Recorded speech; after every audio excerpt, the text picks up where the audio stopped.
Welcome back to another episode of What the Hell. This is a skincare focused channel, fragrance, beauty, the whole nine yards, right? And initially, I wanted this to be a podcast where I would break it up into what's on my face and what's on my mind so that I can have an outlet and share the things that I'm either consuming, whether that be music, books, films, and so on, to share my inner dialogue. And so this is gonna be the first of a series of videos. Now, I don't know what I'm gonna call it. Somebody I follow, FD Signifier, he has his main channel where he does his long form essays, and then he has the B Signified videos where he does like short monologues about little topics that he's thinking about. And that's the angle that I'm coming from in doing these episodes. Couple of thoughts here. So I don't know what I'm going to call this series. What the Hell Sidebar. Maybe that's what we're going to call this. Is What the Hell Sidebar number 1. Now, what I wanted to talk about in this first episode is on the 1st of March, the Miley Cyrus Doctor video. It came up in my YouTube recommendations. I'm not Miley Cyrus anything. She's an incredibly talented singer. I mean, The Climb is one hell of a power ballad. I can take her or leave her. And so this song comes up, not usually my thing, but I saw it and it said Miley and Pharrell, and I was like, okay, let me see what Pharrell's up to, right? Okay. And if you're my age, when you think Pharrell, you think the Neptunes. When I think the Neptunes, I think Super Thug, Grindin', all those incredible Khalees records. This isn't an actual new piece of music. This is something that was recorded in 2013 when Miley was up to her antics. A lot of us would have probably given her the side eye. And this was a track that didn't actually make the final album. That album that had the song that Rihanna rejected,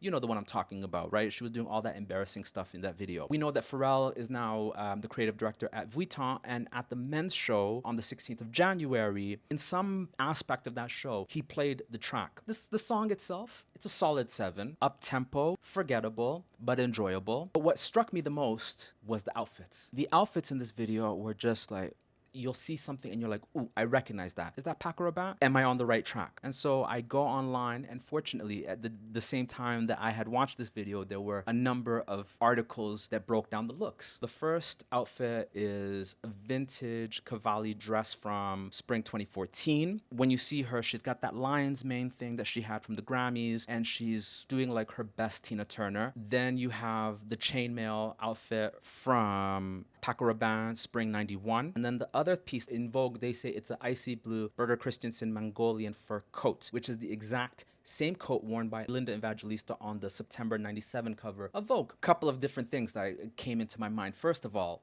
Berger Christensen. Rotate, Remain, they're staples, the fashion influencer space. Lots of people constantly wearing Rotate and Remain. And when I heard about the brand ages ago, I was like, who is Berger Christensen? You see the label, but you never see the man. It is, in fact, a multi-brand luxury retail fashion house that started in 1869 and was selling hats and fur coats, and I believe would have been patronized by the Danish royals. Denmark is Danish? Yeah, so it's Danish. So, you know, I kind of went down this rabbit hole, and then I started looking up Miley's Instagram, and then I saw her album cover, Endless Summer Vacation. It says this is an Alaya swimsuits, SL pumps, and the image looks like could have been shot by Guy Bourdin. Incredible visuals. And then I start thinking to myself, how old is Miley? How long ago was she divorced? Is this her trying to create a new image for herself because of these sorts of monuments? You know, going into your 30s, a lot of us may start moving differently. And then I just realized it's the stylist, Bradley Kenneth. I think he only works with her. Aside from the designers, stylists are one of the most integral pieces of the fashion landscape. Not only do they source and dress people, they also are a part of the image making, creating visions for design houses. So you don't have a Tom Ford Gucci without Corinne Roitfield. You don't have Demna's Balenciaga without Laura Volkova. Another one, stylist slash costume designer that I always reference is